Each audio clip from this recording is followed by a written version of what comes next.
Hello students, આજનો આપણો જે ટોપિક છે એ તમારા ઇલેક્ટિવ સબ્જેક્ટમાં જે ઇન્ટ્રોડક્શન ટુ નેનો ટેકનોલોજી બરાબર એના 3rd યુનિટનો લાસ્ટ ટોપિક છે બરાબર, કે જે ટેકનિક છે electron spectroscopy for chemical analysis, right. અને આનું બીજું નામ છે એક્સરે ફોટો ઇલેક્ટ્રોન સ્પેક્ટ્રોસ્કોપી, કે જેની મદદથી આપણે કોઈ સેમ્પલની બધી જ ઇન્ફોર્મેશન મેળવી શકીએ છીએ બરાબર. ઇલેક્ટ્રોન સ્પેક્ટ્રોસ્કોપી અથવા તો આપણે એને કહી શકીએ કે કેમિકલ એનાલિસિસ માટેની, રાઈટ. અને એનું બીજું નામ છે એક્સરે ફોટો ઇલેક્ટ્રોન. એક્સરે શું કામ?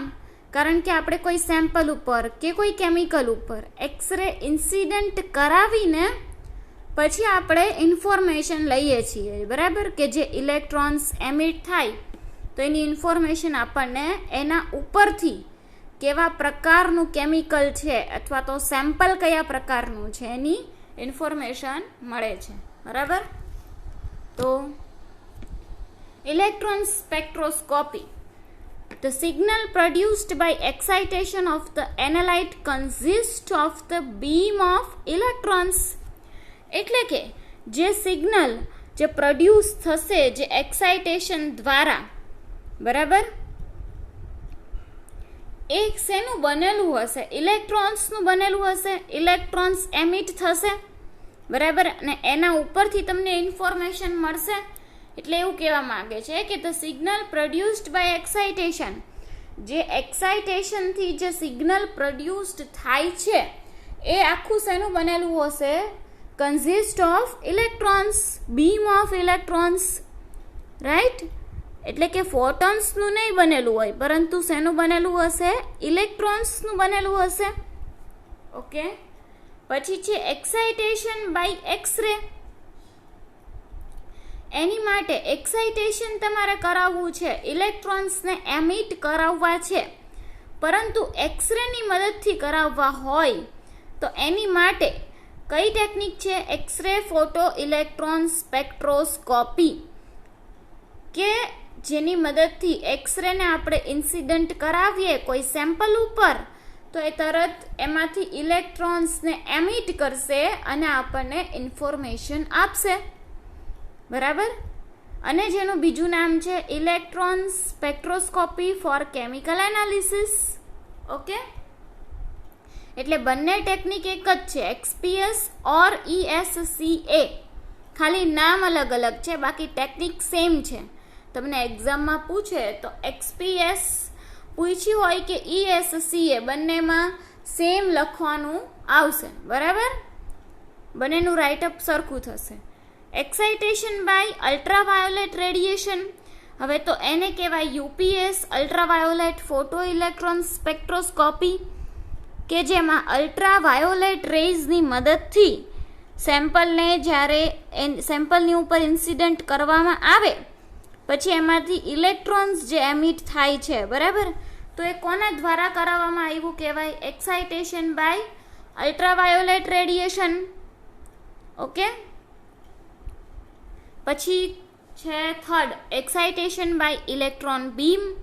એની ટેકનિક્સ તો આપણે જોઈ ગયા, કે જેમાં ઓજર ઇલેક્ટ્રોન સ્પેક્ટ્રોસ્કોપી, જેમાં આપણે જોયું હતું કે ઇલેક્ટ્રોન બીમને જ ઇન્સિડન્ટ કરાવવામાં આવે જ્યારે બહારથી, તો અંદરનો જે કોર લેવલમાં જે ઇલેક્ટ્રોન હતો એ છૂટો પડી ગયો બરાબર.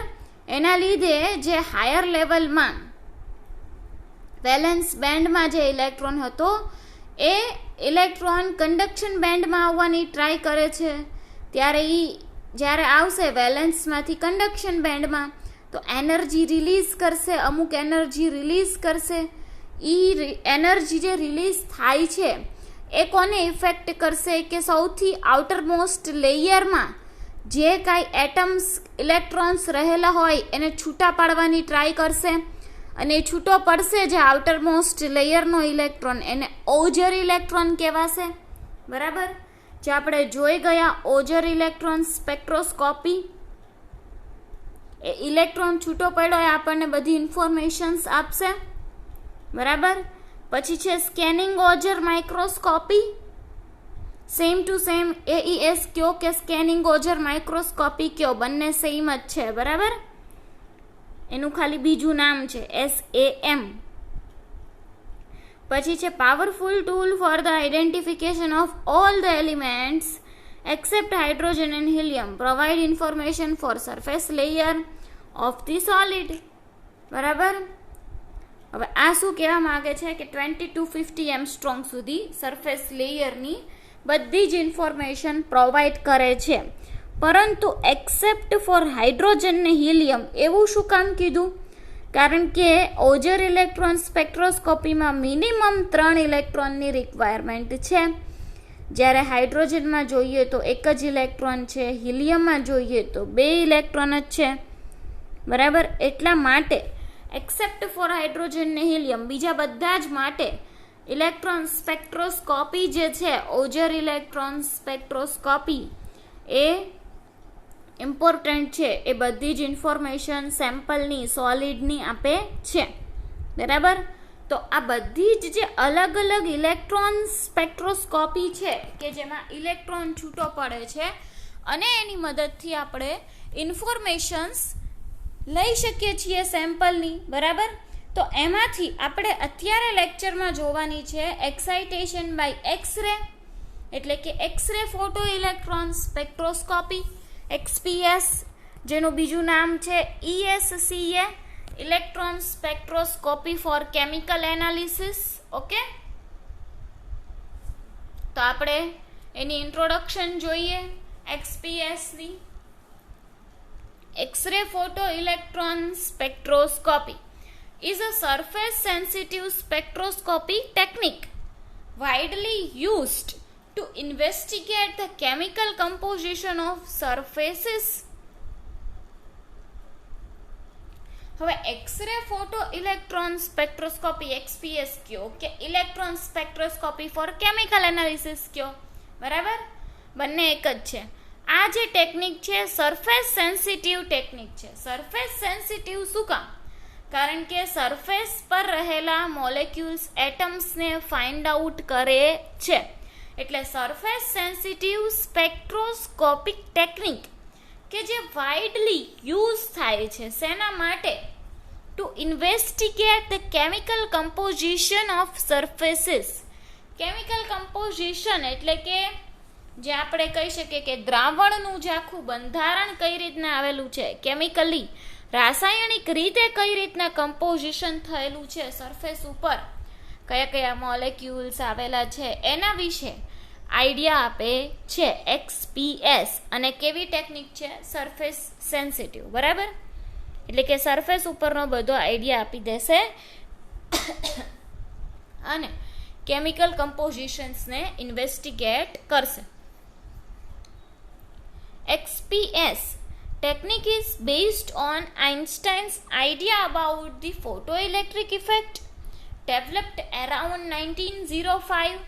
હવે XPS ટેકનિક જે છે એ શેના ઉપર ડિપેન્ડ છે?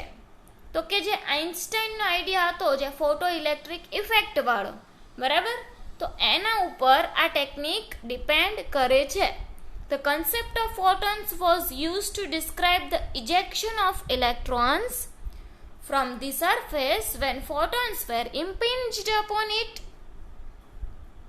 બરાબર, એટલે આ કહેવા શું માંગે છે કે concept of photons A use કઈ રીતના થયો કે ડિસ્ક્રાઇબ કરે છે ઇજેક્શન ઓફ ઇલેક્ટ્રોન્સ. ઇલેક્ટ્રોન્સ જે છૂટા પડે છે સરફેસમાંથી કે કોરમાંથી, એટમના કોરમાંથી જે ઇલેક્ટ્રોનને છૂટા પાડવાની જે પ્રક્રિયા છે, પ્રોસેસ છે, એક ફોટો ઇન્સિડન્ટ કરાવીએ અને અહીંયા આગળ કોઈ એટમ કે સેમ્પલ રહેલું છે, એમાં જે કોરમાં જે ઇલેક્ટ્રોન્સ રહેલા છે સૌથી ન્યુક્લિયસની જે સૌથી નજીકની કક્ષામાં, બરાબર, તો એમાંથી જ્યારે ઇલેક્ટ્રોન છૂટો પડશે તો એને કહેવાશે આખી એક્સરે ફોટો ઇલેક્ટ્રોન, બરાબર, ફોટો ઇલેક્ટ્રોન કહેવાશે એને. So electron spectroscopy for chemical analysis એને also known as X-ray photo electron spectroscopy.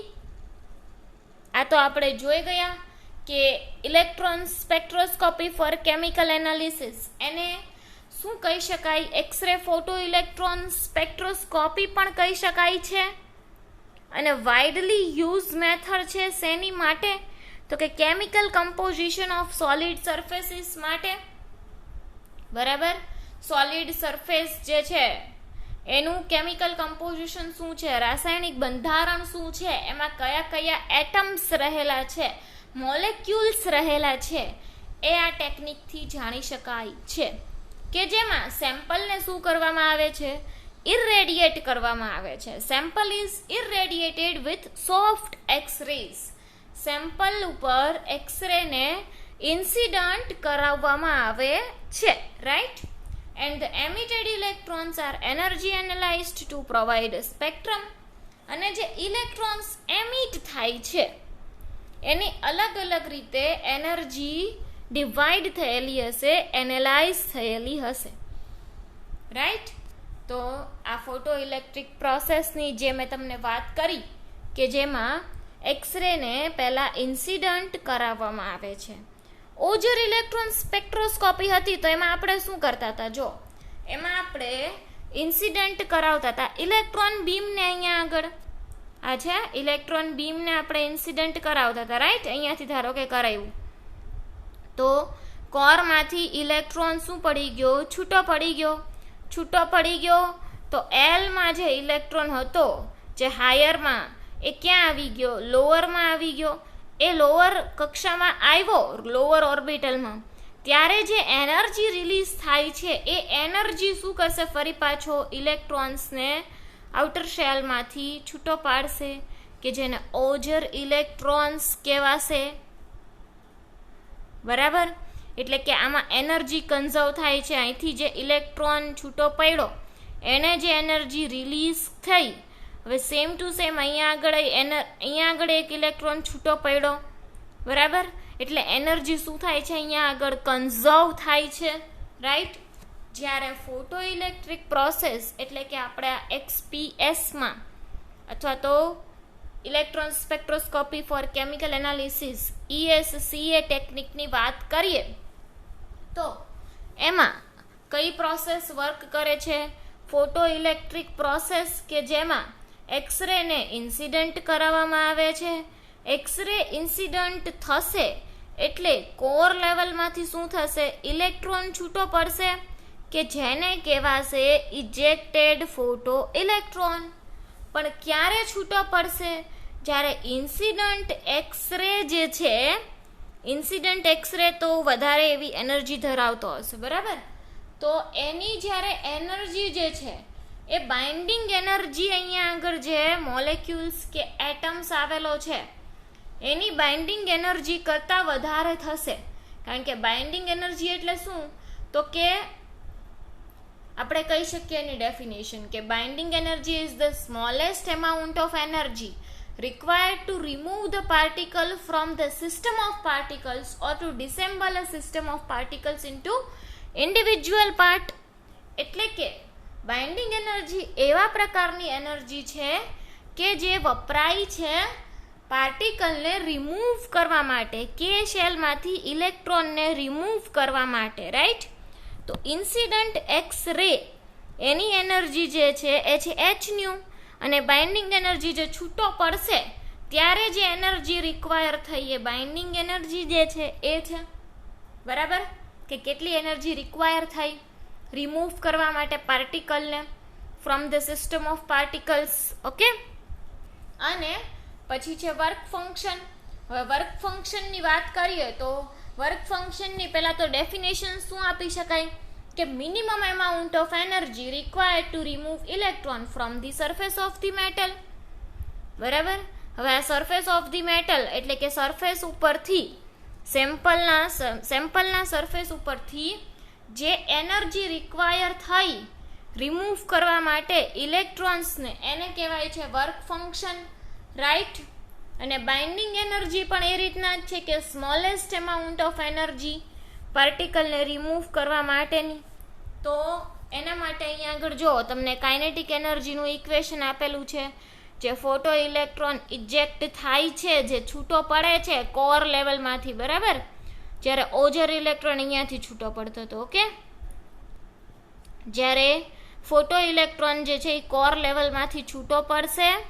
Okay, XPS spectral lines are identified by the shell from which electrons were emitted, કે જ્યાંથી electron emit થાય છે, 1s માંથી થાય છે, 2s માંથી થાય છે, બરાબર.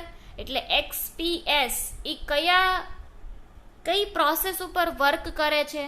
Photo electric process. અને એનું ઇક્વેશન જે છે એ આપણે લખી શકીએ છીએ kinetic energy equals to h nu incident x-ray minus binding energy smallest amount of energy to remove particle from the system of particles. અને વર્ક ફંક્શનની જો વાત કરીએ તો એ પણ મિનિમમ એમાઉન્ટ ઓફ એનર્જી જે છે phi, જેને આપણે કહી શકીએ રિક્વાયર્ડ ટુ રિમૂવ ઇલેક્ટ્રોન, બરાબર, રિમૂવ કરવા માટે from the surface of metal. એટલે આ થઈ photo electric process. Okay, okay, હવે જે છે આપણે એક્સરે જે ઇન્સિડન્ટ કરાવીએ છીએ, બરાબર, તો એ કઈ રીતનું એનું હોય છે? તો irradiate the sample surface. Sample surface ઉપર આપણે એક્સરેને ઇન્સિડન્ટ કરાવીએ છીએ, ઇરેડિયેટ કરાવીએ છીએ. Hitting the core electrons of the atoms, એટલે એ શું કરશે? હીટ કરશે કોર ઇલેક્ટ્રોન્સ જે રહેલા હશે એટમ્સમાં, એને એક્સરે જે છે એ, અને એક્સરે પેનેટ્રેટ કરશે સેમ્પલની to the depth of on the order of the micrometer. X-ray જ્યારે ઇન્સિડન્ટ થશે તો એ કેટલું પેનેટ્રેટ કરશે સેમ્પલને? On the scale of micrometer, બરાબર. Useful electron signal is obtained only from the depth of around 10 to 100 angstrom on the surface. હવે ઇલેક્ટ્રોનનું જે સિગ્નલ મળે છે, જે ઇલેક્ટ્રોન્સ એમિટ થાય છે, એ ક્યારે મેળવી શકાશે? તો કે સરફેસ ઉપર. કઈ ડેપ્થ ઉપર? 10 to 100 એમસ્ટ્રોંગ ઉપર, બરાબર. જે ઇલેક્ટ્રોન એમિટ થશે ને કોરમાંથી, એ તમને કઈ રીતની ઇન્ફોર્મેશન આપશે, કેટલા લેવલે આપશે, એ વસ્તુ અહીંયા કહી છે. The X-ray source produces photons with certain energies. X-ray source જેમાંથી આપણે એક્સરે ને કોઈ સેમ્પલ ઉપર ઇન્સિડન્ટ કરાવીએ છીએ, તો એ એક્સરે સોર્સ જે બનેલો હશે એ સર્ટન એનર્જીસનો બનેલો હશે, બરાબર. કે જેમાં મેગ્નેશિયમ કે alpha photon with an energy 1253.6 electron volt. એવી જ રીતના એલ્યુમિનિયમ કે આલ્ફા ફોટોન એની વધારે છે. એટલે આ એનર્જીથી એક્સરે સોર્સ આખો પ્રોડ્યુસ થયો હશે. એમાંથી ફોટોન્સ જે છે એ જે પ્રોડ્યુસ થતા હશે એ આ એનર્જી રેન્જીસમાં હશે, બરાબર. Normally the sample will be radiated with photons of the single energy. એટલે કે જે સેમ્પલને રેડિયેટ કરવામાં આવે ફોટોનથી, ફોટોનને જ્યારે ઇન્સિડન્ટ કરવામાં આવે સેમ્પલ ઉપર ત્યારે, બરાબર, તો એમાં એ ગમે એકની મદદથી આપણે એને ફોટોન્સને પ્રોડ્યુસ કરવાના હોય છે. અથવા તો Mg કે આલ્ફા ઓર એલ્યુમિનિયમ કે આલ્ફા, Al કે આલ્ફા, અથવા તો મેગ્નેશિયમ કે આલ્ફા, રાઈટ, કે જેને મોનો એનર્જેટિક એક્સરે બીમ કહેવાય છે. શું કામ મોનો એનર્જેટિક કહેવાય છે તો તમને ખ્યાલ આવી ગયો ને, કારણ કે કોઈ એકનો જ યુઝ થાય છે. મેગ્નેશિયમ ઓર એલ્યુમિનિયમ કે આલ્ફા બંનેમાં લગાડી દેવાનું. ઓકે, સો એ કારણ કે આલ્ફા કે બીટા જે તમે જોઈ ગયા, બરાબર, 11-12માં આવતું હતું બોહર મોડેલમાં. ઓકે, તો આને કહેવાશે મોનો એનર્જેટિક એક્સરે બીમ. એટલે આ પ્રોસેસ સમજાઈ ગઈ, એની લિમિટેશન્સ થોડીક હતી આમાં, એ સમજાઈ ગઈ. હવે કોર ઇલેક્ટ્રોન જ શું કામ? તો કે ઇલેક્ટ્રોન જે છે એ near the Fermi level. Fermi level એટલે કેવું લેવલ? પહેલાં તો કે જે હાઈએસ્ટ એનર્જી લેવલ જે છે એને આપણે ફર્મી લેવલ કહી શકીએ. By an electron in the neutral solid at absolute zero temperature. Fermi level is the highest energy level occupied by an electron in the neutral solid at absolute zero temperature, right? એટલે કે fermi level જે છે એ highest energy level છે કે જે occupy કરે છે શું? ઇલેક્ટ્રોનને ન્યુટ્રલ સોલિડ અથવા તો એટ એબ્સોલ્યુટ ઝીરો ટેમ્પરેચરે. ઓકે, તો ઇલેક્ટ્રોન જે છે એ જ્યારે નિયર ધ ફર્મી લેવલ હોય તો એ કેવા હોય? Highest energy level. Fermi level એટલે મેં તમને કહ્યું એમ, તો એ ફાર ફ્રોમ ધી ન્યુક્લિયસ હશે, એટલે કે ન્યુક્લિયસથી દૂર હશે, રાઈટ? તો એ મૂવ કરતા હશે અલગ અલગ ડિરેક્શન્સમાં all over the place. Okay, electron near the Fermi level જે હશે એટલે એ ફાર ફ્રોમ ધી ન્યુક્લિયસ હશે, બરાબર? અને મૂવ કરતા હશે in different directions all over the place and will not carry information about any single atom. એટલે કે જો આમાં તમને એ સમજાવે છે કે કોર ઇલેક્ટ્રોનને જ શું કામ પસંદ કર્યો, કે કોર ઇલેક્ટ્રોન એમિટ થશે અને આપણને ઇન્ફોર્મેશન આપશે. આ વસ્તુ જ શું કામ? કારણ કે ઇલેક્ટ્રોન જે છે કે જે નિયર ધ ફર્મી લેવલ એટલે કે હાઈએસ્ટ લેવલ ઉપર જે છે, હાઈએસ્ટ એનર્જી લેવલ ઉપર, બરાબર? તો એ ફાર ફ્રોમ ધી ન્યુક્લિયસ છે, એટલા માટે એ અલગ અલગ ડિરેક્શન્સમાં મૂવ કરતા હશે ઇલેક્ટ્રોન્સ, અને એ ઇન્ફોર્મેશન નહીં આપે કોઈ પણ સિંગલ એટમ વિશે પણ, રાઈટ? તો એટલા માટે core electrons are local close to the nucleus. જ્યારે ફર્મી લેવલની સરખામણીમાં આપણે જો કોર ઇલેક્ટ્રોન્સને લઈએ, ફર્મી લેવલ બાજુના જે ઇલેક્ટ્રોન્સ છે એ નહીં, પરંતુ જો કોર ઇલેક્ટ્રોન્સને લઈએ તો એ શું કરશે કે core electrons are local close to the nucleus. એ ન્યુક્લિયસની નજીક હશે and have binding energies characteristic of their particular element. અને એમાંથી જે એટમ છૂટો પડે છે એની પર્ટિક્યુલર એવી બાઇન્ડિંગ એનર્જી હશે પર્ટિક્યુલર એલિમેન્ટ્સ માટેની, અને એની કેરેક્ટરિસ્ટિક હશે અલગ અલગ. એટલા માટે કોર ઇલેક્ટ્રોનને સિલેક્ટ કરવામાં આવે છે કે જેની મદદથી આપણે બધી જ ઇન્ફોર્મેશન મેળવી શકીએ છીએ. ઓકે, સો આ તમને સમજાઈ ગયું કે કોર ઇલેક્ટ્રોન શું કામ લીધો એ. પછી એની પહેલાં આપણે જોયું એક્સરે પ્રોસેસ કઈ રીતના થાય છે, ઓઝર રિલેશન જોયો, ફોટો ઇલેક્ટ્રિક પ્રોસેસ જોઈ, બરાબર? અને એની ઇન્ટ્રોડક્શન જોયું અને એના ટાઈપ્સ જોયા હતા ઇલેક્ટ્રોન સ્પેક્ટ્રોસ્કોપીના. ઓકે, સો હવે આપણે પહોંચ્યા પ્રિન્સિપલ્સ ઓફ ESCA અથવા તો XPS, રાઈટ? તો હવે આનો સિદ્ધાંત શું છે, બરાબર? Electron spectroscopy for chemical analysis અથવા તો also known as x-ray photo electron spectroscopy is based on the photo electron effect. Photo electron effect જે મેં તમને સમજાવી દીધી કે જ્યારે એક્સ-રે ઇન્સિડન્ટ કરાવવામાં આવે કોઈ સેમ્પલ ઉપર ને એના કોર લેવલમાંથી જ્યારે ઇલેક્ટ્રોન છૂટો પડે તો એને ફોટો ઇલેક્ટ્રિક પ્રોસેસ કહેવાય છે, ફોટો ઇલેક્ટ્રોન ઇફેક્ટ કહેવાય છે, બરાબર? High energy X-ray photon can ionise an atom. હવે હાઈ એનર્જી એક્સ-રે ફોટોન જે છે એ શું કરી શકે છે? એટમને આયોનાઇઝ કરી શકે છે અને એમાંથી ઇલેક્ટ્રોન્સને ફ્રી કરી શકે છે. એટલા માટે kinetic energy equals to hν minus BE.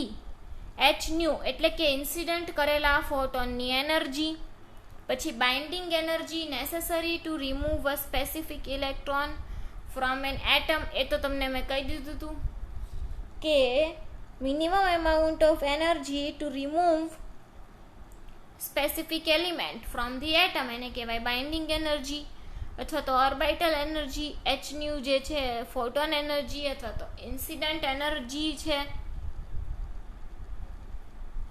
બરાબર? જ્યારે એક્સરેને ઇન્સિડન્ટ કરાવવામાં આવે છે ત્યારે ફોટો ઇલેક્ટ્રોન ન્યુક્લિયસની નજીક રહેલો ઇલેક્ટ્રોન્સ દૂર થાય છે અને આપણને એ બધી જ ઇન્ફોર્મેશન આપે છે. જ્યારે ફર્મી લેવલ બાજુના ઇલેક્ટ્રોન્સ યુઝ નથી થતા. શું કામ નથી થતા?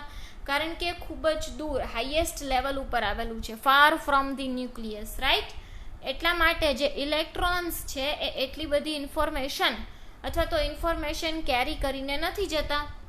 એટલા માટે આપણે XPS અથવા તો ESCA ગમે તે તમે કહી શકો, આ ટેકનિકનો યુઝ કરીએ છીએ. ઓકે, નેક્સ્ટ છે ઇન્સ્ટ્રુમેન્ટેશન. હવે ઇન્સ્ટ્રુમેન્ટેશન પાર્ટમાં જો પહેલાં તમે અહીંયા જોઈ શકો છો, how are measurements made, right? તો એની માટે એસેન્શિયલ કમ્પોનન્ટ્સ, કયા કયા કમ્પોનન્ટ જોઈશે પહેલાં તો. ઓકે, તો એની માટે સેમ્પલ યુઝ્યુઅલી 1 સેન્ટીમીટર સ્ક્વેરનું હોય છે. સેમ્પલ અહીંયા આગળ જુઓ, એક્સરે સોર્સ રાખેલો છે, રાઈટ? જ્યારે અહીંયા હેમિસ્ફેરિકલ ટાઈપની ટ્યુબ આવેલી છે, હેમિસ્ફેરિકલ શેપ આવેલો છે કે જેમાં બધું સેમ્પલ્સ પડ્યા છે, એક્સરે સોર્સ પડ્યો છે, બરાબર? તો સેમ્પલ અહીંયા આગળ આપેલું છે, બરાબર? યુઝ્યુઅલી 1 સેન્ટીમીટર સ્ક્વેરનું છે. પછી એક્સરેનો સોર્સની એનર્જી કેટલી હશે?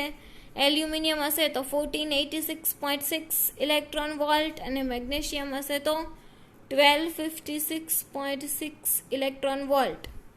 ઓકે, એટલે પછી આ એક્સરે સોર્સ છે, એક સેમ્પલ છે. ઇલેક્ટ્રોન એનર્જી એનાલાઇઝર, ઇલેક્ટ્રોનની એનર્જી જે છૂટી પડે છે જ્યારે એ છૂટો પડે કોરમાંથી, ત્યારે 100 mm radius concentric hemispherical analyser.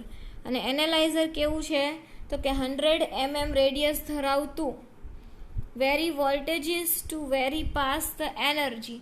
અને વોલ્ટેજીસ શું થાય છે આમાં? બદલાતા રહે છે, એનર્જીઓ બદલાવવા માટે.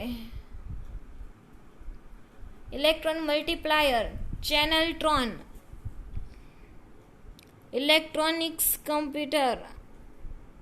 ઇલેક્ટ્રોનિક્સ અને કમ્પ્યુટર, બરાબર? પછી જે છે એનાલાઇઝર માટે ડિટેક્ટર આવી ગયું, હેમિસ્ફેરિકલ એનાલાઇઝર આવી ગયું, અલ્ટ્રા હાઈ વેક્યુમ આવી ગયું. આ બધી જ વસ્તુઓ મેઇન તમારે યાદ રાખવાની રહે કે ઇલેક્ટ્રોન એનર્જી એનાલાઇઝર છે, સેમ્પલ છે, ઇન્સ્ટ્રુમેન્ટના કમ્પોનન્ટ્સ કયા કયા છે કે જેની મદદથી ઇલેક્ટ્રોન જ્યારે એમિટ થશે તો એ ડિટેક્ટરમાંથી પાસ થશે, હેમિસ્ફેરિકલ એનાલાઇઝરમાંથી પહેલાં પાસ થશે, પછી ડિટેક્ટરમાંથી પાસ થશે, રાઈટ? પછી છે કમ્પ્યુટર અને સ્પેક્ટ્રમ મળશે આપણને. એક્સરે ટ્યુબ આપેલી છે કે જેમાંથી એક્સરે છે એ છૂટા પડતા હોય અને સોર્સ ઉપર આવતા હોય.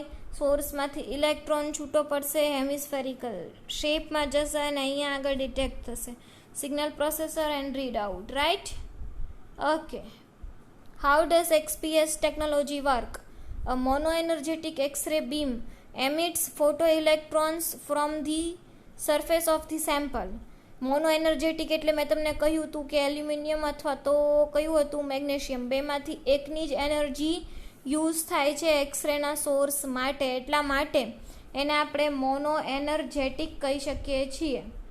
ફોટો ઇલેક્ટ્રોન્સ એમિટ કરે છે. ફોટો ઇલેક્ટ્રોન્સ કોને કહેવાય એ પણ મેં તમને કહી દીધું, બરાબર? કે જે કોરમાંથી છૂટો પડેલો ઇલેક્ટ્રોન છે એને ફોટો ઇલેક્ટ્રોન કહેવાય.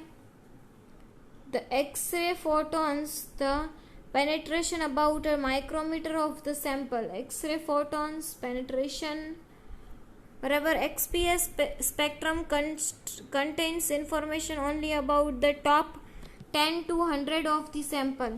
XPS સ્પેક્ટ્રમ જે છે એ ખાલી આપણને 10 to 100 એમસ્ટ્રોંગ સુધીનું જ માહિતી આપશે, ઇન્ફોર્મેશન આપશે, બરાબર? Ultra high vacuum environment to eliminate excessive surface contamination, UHV use થાય છે. Cylindrical mirror analyser measures the kinetic energy of emitted electrons. Cylindrical mirror analyser CMA, બરાબર? સિલિન્ડ્રિકલ આકારનું જે યુઝ થાય છે, હેમિસ્ફેરિકલ આકારનું, મેઝર કરે છે કાઇનેટિક એનર્જી કેટલી છે. એ તો આપણે જોયું હતું ઓલા ઇક્વેશનમાં, H minus binding energy minus હતું કે પ્લસ વર્ક ફંક્શન, બરાબર ને? માઇનસ વર્ક ફંક્શન, જેમાં મેં તમને વર્ક ફંક્શનની પણ ડેફિનેશન કીધી. બરાબર, કે જે minimum amount of energy to remove the electron, right. The spectrum plotted by the computer from the analyser signal, અને જે સિગ્નલ આવશે એના ઉપરથી સ્પેક્ટ્રમ ડ્રો કરવામાં આવશે. The binding energies can be determined from the peak positions and the element present in the sample identified. હવે binding energy જે છે કે જે ડિટરમાઇન થશે, એનાલાઇઝ થશે, એ કઈ રીતના થશે? પીકની પોઝિશન કઈ રીતના આવેલી છે એના ઉપરથી સેમ્પલ આઇડેન્ટિફાઈ થઈ શકશે, right. Electron spectroscopy for chemical analysis, also known as XPS, is the energy analysis of photo electrons. આ આખો તમને સમરી આપી છે કે energy analysis of photo electrons. Photo electrons કોને કહેવાય છે એ આપણે વાત થઈ, બરાબર. Generated at the sample surface, સેમ્પલની સરફેસ ઉપર જનરેટ થશે. કોના દ્વારા જનરેટ થશે? એક્સરે ઇરેડિયેશનથી જનરેટ થશે. અને ફોટો ઇલેક્ટ્રોન સ્પેક્ટ્રમ જે ઇન્ક્લુડ કરે છે characteristic picks for all the elements, પણ એક્સેપ્ટ ફોર હાઇડ્રોજન ને હિલિયમ. હાઇડ્રોજન ને હિલિયમના પિક્સ નહીં આપે, બરાબર, કારણ કે એ ઓઝિર ઇલેક્ટ્રોન સ્પેક્ટ્રોસ્કોપીની જેમ જ આપણને હાઇડ્રોજન ને હિલિયમનું નહીં આપે. 3 ઇલેક્ટ્રોનની જે રિક્વાયરમેન્ટ હતી એ રીતના, બરાબર. Which can be use to identify the element qualitatively and quantitatively. બધી જ રીતના આપણને આઇડેન્ટિફાઈ કરાવી આપશે એલિમેન્ટને કે સેમ્પલને, બરાબર. Additionally, the minor shift in the peak position give information about the chemical binding state of the element on the surface. અને એડિશનલી જે કેમિકલી શિફ્ટ આવે છે, જે આપણે કેમિસ્ટ્રીમાં જોઈએ છીએ કે પીક શિફ્ટિંગ થાય છે, બરાબર, પીરિયોડિક નેચરમાં, બરાબર, ઘડીક વધે ઘડીક ઘટે, પાછું ઇન્ક્રીઝ થાય ડિક્રીઝ થાય. તો એ જે માઇનોર શિફ્ટ આવે છે પીકના પોઝિશનમાં, એ આપણને શેના વિશે આઈડિયા આપશે? તો કે કેમિકલ બાઇન્ડિંગ સ્ટેટ, રાસાયણિક રીતે આખું જે એલિમેન્ટ છે અથવા તો આખો એટમ્સ, એલિમેન્ટ, સેમ્પલ કઈ રીતના બંધાયેલું છે, કઈ રીતના એનું કમ્પોઝિશન છે, એના વિશે આઈડિયા આપશે, બરાબર. Chemical binding state of the elements, પીકની જે પોઝિશન છે એના ઉપરથી આપણે આઈડિયા મેળવી શકશું. Okay. And the second last one is advantages and disadvantages of this technique. Advantages is it is surface sensitive technique. Surface sensitive technique છે કે જે આપણને 10 થી 100 એમસ્ટ્રોંગ સુધીની ઇન્ફોર્મેશન આપે છે. ક્વોન્ટિટેટિવ મેઝરમેન્ટ્સ આર ઓબ્ટેન્ડ, અને મેઝરમેન્ટ્સ જે છે એ પણ મેળવી શકાય છે ક્વોન્ટિટેટિવલી, એટલે આપણે કહી શકીએ વધારે માત્રામાં, સારી રીતના, બરાબર. એલિમેન્ટલ મેપિંગ, એલિમેન્ટ કયા કયા છે એ આપણને આઈડિયા આપશે. પ્રોવાઈડ કરશે ઇન્ફોર્મેશન અબાઉટ કેમિકલ બોન્ડિંગ, જે આપણે વાત થઈ કેમિકલ શિફ્ટ જે થશે પિક્સમાં, એના લીધે કેમિકલી બાઇન્ડિંગ કઈ રીતના થયેલું છે, કેમિકલ બોન્ડિંગ, એના વિશે પણ આઈડિયા આપશે. It is known destructive technique, બરાબર, કે જેમાં આપણે સેમ્પલને કંઈ એવું આપણે કહી શકીએ કે એમાં અશુદ્ધિ અથવા તો એરર્સ છે એ ઓછી આવશે, બરાબર. પછી છે એની લિમિટેશન્સ અથવા તો ડિસએડવાન્ટેજીસ કે લિમિટેશન્સ કહી શકીએ. It is very expensive technique, બરાબર. એટલા માટે આ ટેકનિકનો યુઝ જે થતો હોય એ ઓલમોસ્ટ રિસર્ચ લેવલ અને એ બધી જગ્યાએ થતો હોય. વેરી એક્સપેન્સિવ ટેકનિક છે. High vacuum is required, ultra high vacuum required છે કે જેનું પ્રેશર 10⁻⁸ આજુબાજુ હોય, રાઈટ. Slow processing. પર સેમ્પલ કેટલી અવર્સ થાય છે? 1 to 2 અથવા તો 8 અવર્સ પણ થઈ શકે છે, રાઈટ. એટલે સ્લો પ્રોસેસિંગ છે, હાઈ વેક્યુમ રિક્વાયર્ડ છે, વેરી એક્સપેન્સિવ ટેકનિક. પછી છે large area analysis is required, એટલે કે આમાં જે છે આપણને સરફેસ સેન્સિટિવ ટેકનિક છે પણ આપણને આઈડિયા ક્યાં સુધી આપે છે? 10 to 100 સુધી જ આપે છે. એટલા માટે લાર્જ એરિયા એનાલિસિસની રિક્વાયરમેન્ટ આપણે છે, તો આ ટેકનિક એના માટેની લિમિટ આવી જાય છે, બરાબર. પછી છે હાઇડ્રોજન ને helium can not be identified. Hydrogen ને હિલિયમ આઈડેન્ટિફાઈડ આ ટેકનિકથી થઈ શકતા નથી. બરાબર, એટલે કે આની પહેલાં આપણે ઓઝર ટેકનિક જોઈ હતી, એની મદદથી પણ હાઇડ્રોજન હિલિયમ આઈડેન્ટિફાઈડ નહોતા થતા. બરાબર ને. Data collection is slow 5 to 10 minutes. Data collection છે એ પણ સ્લો થાય છે. એટલે આટલા છે એના એડવાન્ટેજીસ, આ છે એના ડિસએડવાન્ટેજીસ અથવા તો લિમિટેશન્સ. હવે છે એની એપ્લિકેશન્સ. એપ્લિકેશન્સમાં પણ શું છે જો કે ESCA અથવા તો XPS બેમાંથી ગમે તમને એક્ઝામમાં આપ્યો કે x ray photo electrons, write about x-ray photo electron spectroscopy અથવા તો write about electron spectroscopy for chemical analysis ESCA, બંનેમાં આ જ રાઇટઅપ આવશે. બરાબર, એટલે એમ નહીં કે આ અલગ છે ESCA કે XPS, બંને એક જ છે. ESCA can be used to detect. હવે એની એપ્લિકેશન્સ આપણે જોઈએ છીએ, જેમાં કહે છે કે ESCA can be used to detect all the elements except hydrogen and helium with a sensitivity variation across the periodic table. ESCA એ યુઝ થાય છે શું કામ? તો કે to detect all the elements, બધા જ એલિમેન્ટને ફાઇન્ડ કરવા માટે સેમ્પલ ઉપર કયું એલિમેન્ટ રહ્યું છે, બરાબર, કયું એલિમેન્ટ છે અથવા તો સેમ્પલ કયા એલિમેન્ટનું બનેલું છે એના માટે ESCA ટેકનિક યુઝ થાય છે ડિટેક્ટ કરવા માટે. પણ હાઇડ્રોજન ને હિલિયમ માટે એ ડિટેક્ટ કરી શકતું નથી. Which the sensitivity variation across the periodic table, એટલે કે સેન્સિટિવિટી જેમ અલગ અલગ એલિમેન્ટ્સ હોય તો અલગ અલગ હોય એટલે સેન્સિટિવિટી વેરિએશન થાય છે. It is most useful for solids including powders and soft materials. અને આ ટેકનિક જે છે એ મોસ્ટલી સોલિડ્સ માટે યુઝ થાય છે અને સોફ્ટ મટીરિયલ માટે પણ યુઝ થઈ શકે છે, કે જેમાં આપણે સેમ્પલ અથવા તો સોલિડને આપણે ભૂક્કો કરી નાખ્યો હોય, એનો પાવડર બનાવી નાખ્યો હોય, તો એની માટે પણ આ ટેકનિક યુઝ થાય છે. બરાબર. Qualitative and quantitative chemical state analysis capabilities combined with extreme surface sensitivity. હવે ક્વોલિટેટિવ અને ક્વોન્ટિટેટિવ એટલે કે સારું એવું આપણે કહી શકીએ ને કે ક્વોલિટેટિવ એટલે કે એરર થોડીક ઓછી હોય અથવા તો માઇનોર એરર હોય એવા પ્રકારનું આપણને એ ઓબ્ઝર્વેશન આપશે આ ટેકનિક, કેમિકલ સ્ટેટ એનાલિસિસ જે કરશે એ. બરાબર.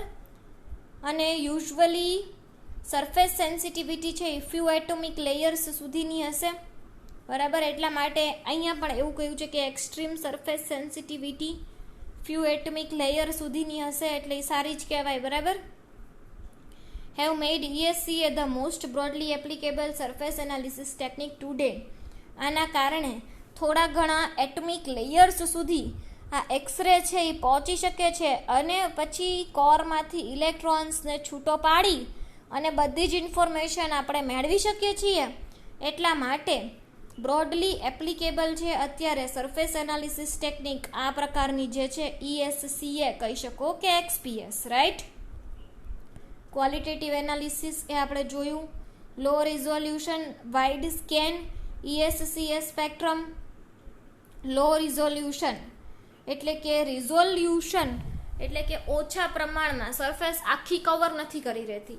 બરાબર, એ આપણે લિમિટેશન્સમાં જોયું કે આખી સરફેસને કવર નહીં કરી લે, એટલા માટે એનું રિઝોલ્યુશન કેવું હશે?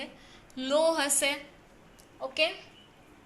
પછી છે એલિમેન્ટલ કમ્પોઝિશન એક્સેપ્ટ હાઇડ્રોજન ને હિલિયમ, એ તો આપણે જોયું. કાઇનેટિક એનર્જીની રેન્જ તો કે 250 થી 1500. બરાબર. તો કાઇનેટિક એનર્જીની રેન્જ આટલી છે. પછી બાઇન્ડિંગ એનર્જી જે છે કે જે આપણે રિમૂવ કરવા માટે આપવી પડતી મિનિમમ એનર્જી કહી શકાય, તો એ કેટલી છે? 0 to 1250 ઇલેક્ટ્રોન વોલ્ટ. ઓકે. અને પછી છે often picks resulting from Ozar electron are found in the ESCA સ્પેક્ટ્રા. such peaks are identified by comparing spectra produced by two X-ray sources. એટલે કે ઓજર ઇલેક્ટ્રોન્સ જે છૂટા પડતા હોય એ ઇલેક્ટ્રોન્સ ESCA ની મદદથી પણ ફાઇન્ડ આઉટ થઈ શકે છે, બરાબર. એટલે ESCA મેઇન મેં તમને જે આ કહ્યું, આ ટેકનિક જે છે એ કેવા પ્રકારની છે કે જેમાં મેઇન ફોટો ઇલેક્ટ્રોન સ્પેક્ટ્રોસ્કોપી કહી શકીએ, કે જેમાં ફોટો ઇલેક્ટ્રોન એટલે કે આ જ મેઇન વસ્તુ જે છે ઇન્સિડન્ટ એક્સરે ઇન્સિડન્ટ થશે કોઈ સેમ્પલ ઉપર, બરાબર. એટલે કોર લેવલમાંથી એ ઇલેક્ટ્રોનને છૂટો પાડશે. હવે કોર લેવલમાંથી ઇલેક્ટ્રોન છૂટો પડશે જેને આપણે ઇજેક્ટેડ ફોટો ઇલેક્ટ્રોન કહીશું, બરાબર. તો એની જે કાઇનેટિક એનર્જી જે છે, ઇજેક્ટ થયો જે ફોટો ઇલેક્ટ્રોન છૂટો પડ્યો, બરાબર, એની જે એનર્જી જે છે કાઇનેટિક એનર્જી, એની માટે આપણે hν એટલે કે ઇન્સિડન્ટ એક્સરેની જે છે એનર્જી એ minus binding energy minus work function, આટલી વસ્તુ જોઈ. અને વર્ક ફંક્શન શું કહેવાય, બાઇન્ડિંગ એનર્જી શું કહેવાય, એ બધું મેં તમને કહ્યું. અને ઇજેક્ટેડ ફોટો ઇલેક્ટ્રોન હવે જે છે કે જે કોર લેવલમાંથી છૂટો પડ્યો ઇલેક્ટ્રોન, એ આપણને બધી જ ઇન્ફોર્મેશન આપશે સેમ્પલ વિશે, અને 10 to 100 એમસ્ટ્રોંગ સુધીની આપશે, બરાબર.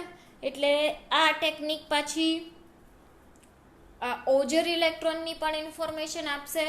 પછી કેમિકલી જે શિફ્ટિંગ થાય છે, બરાબર, તો પિક્સ જે શિફ્ટ થશે તો કેમિકલી આખું જે સેમ્પલ અથવા તો આપણે કહી શકીએ કે એનું કેમિકલી રાસાયણિક બંધારણ કેવું છે, એટમ્સ કે મોલેક્યુલ્સને, એને પણ આઈડેન્ટિફાઈ કરી શકાય છે આ ટેકનિકની મદદથી, બરાબર. એક્સરે ખૂબ જ સારા એવી હાયર એનર્જી ધરાવતા હોય એટલા માટે પેનેટ્રેટ કરી દે છે અને સાવ ન્યુક્લિયસની નજીકની ઓર્બિટલમાંથી ઇલેક્ટ્રોનને છૂટો પાડી શકે છે. શું કામ આપણે કોર લેવલનો જ ઇલેક્ટ્રોનને યુઝ કરીએ છીએ એ પણ આપણે જોયું, કારણ કે જ્યારે ફર્મી લેવલ એટલે કે હાઈએસ્ટ એનર્જી લેવલ ઉપર જ્યારે ઇલેક્ટ્રોન્સ આવેલા હશે, બરાબર, તો એ કેવા હશે તો કે એ બધી જ દિશામાં અલગ અલગ ડિરેક્શનમાં એ મૂવ કરતા હશે. એના લીધે એ કોઈ પણ પ્રકારની કોઈ એટમ્સ વિશે ઇન્ફોર્મેશન નથી લઈ જતા. એટલા માટે આપણે કોર ઇલેક્ટ્રોનને છૂટો પાડીએ છીએ કે જે આપણને બધી જ ઇન્ફોર્મેશન આપશે અને આપણે આગળ એનો ઉપયોગ કરીને કયા પ્રકારનો એટમ છે કે મોલેક્યુલ છે, કેવા પ્રકારનું બંધારણ છે, કેમિકલી કેવા પ્રકારનું છે કમ્પોઝિશન્સ, બરાબર, એ બધી જ વસ્તુ જોઈ શકીએ છીએ અને એનો યુઝ અલગ અલગ વેમાં થઈ શકે છે, બરાબર. પછી આપણે એનો પ્રિન્સિપલ જોયો કે જે ફોટોન સ્પેક્ટ્રોસ્કોપીના ઉપર વર્ક કરે છે, બરાબર, કે જેમાં એક્સરે ફોટોન છે એ આયોનાઇઝ કરી શકે છે એટમને અને ઇજેક્ટ કરી શકે છે ઇલેક્ટ્રોન્સને. આ આપણે જોયું આગળ એ જ છે, બરાબર. પછી આપણે એનું ઇન્સ્ટ્રુમેન્ટેશન પાર્ટ જોયો કે જેમાં સોર્સ તરીકે એક્સરે છે, બરાબર, અને એને જ્યારે સેમ્પલ ઉપર ઇન્સિડન્ટ કરાવવામાં આવે છે પછી આ બધી જ હેમિસ્ફેરિકલ આખી ટ્યુબમાંથી પસાર થઈને એનાલાઇઝ થશે, ઇલેક્ટ્રોન જે છૂટો પડશે એ, અને અહીંયા આગળ આપણને એનો સ્પેક્ટ્રમ મળશે અને એના સ્પેક્ટ્રમ ઉપરથી આપણે એટમ્સની સ્ટડી કરી શકીએ છીએ, એટમનો સ્ટડી કરી શકીએ છીએ, બરાબર. અને આ ટેકનિકમાં અલ્ટ્રા હાઈ વેક્યુમ જરૂરી છે, 10⁻⁸ ટોર, બરાબર, કારણ કે ઇલેક્ટ્રોન છૂટો પડે છે એટલા માટે. ઇન્સ્ટ્રુમેન્ટેશન પાર્ટ જોયો, બરાબર, એક્સરે સોર્સ સેમ્પલ ઇલેક્ટ્રોન છૂટો પડે અને અહીંયા આગળ સિગ્નલ છે રીડ આઉટ થાય એ, બરાબર. ઇલેક્ટ્રોસ્ટેટિક પ્રોબ્સ આવેલા છે. ઇન્સ્ટ્રુમેન્ટેશન પાર્ટ જોયો, પછી એનું વર્કિંગ પણ મેં તમને સમજાવી દીધું છે. અને મોનો એનર્જેટિક કહેવાય છે કારણ કે કોઈ એક જ સોર્સની એનર્જી આપણે યુઝ કરી શકીએ છીએ, આઈધર ઓર, બરાબર. ઓકે, પછી આપણે એના એડવાન્ટેજીસ અને ડિસએડવાન્ટેજીસ જોયા, બરાબર. લિમિટેશન્સ કહી શકીએ ડિસએડવાન્ટેજીસ એટલે કે જેમાં એની લિમિટેશન શું હતી, તો કે વેરી એક્સપેન્સિવ ટેકનિક છે, પછી હાઈ વેક્યુમ, અલ્ટ્રા હાઈ વેક્યુમની રિક્વાયરમેન્ટ છે, સ્લો પ્રોસેસિંગ છે, હાઇડ્રોજન હિલિયમને ફાઇન્ડ આઉટ નથી કરી શકતું, બરાબર. જ્યારે એડવાન્ટેજીસમાં શું જોયું કે ક્વોન્ટિટેટિવ એનાલિસિસ થઈ શકે છે, ક્વોલિટેટિવ ને ક્વોન્ટિટેટિવ, એલિમેન્ટલ મેપિંગ થઈ શકે છે, પછી સરફેસ સેન્સિટિવિટી સારી છે અને પ્રોવાઈડ કરે છે ઇન્ફોર્મેશન અબાઉટ કેમિકલ બોન્ડિંગ, બરાબર. પછી એની એપ્લિકેશન્સ જોઈ, અલગ અલગ ક્વોલિટેટિવલી ક્વોન્ટિટેટિવલી યુઝ થાય છે, સરફેસ સેન્સિટિવિટી સારી એવી છે, ફ્યુ એટમિક લેયર્સ સુધીની છે, બરાબર.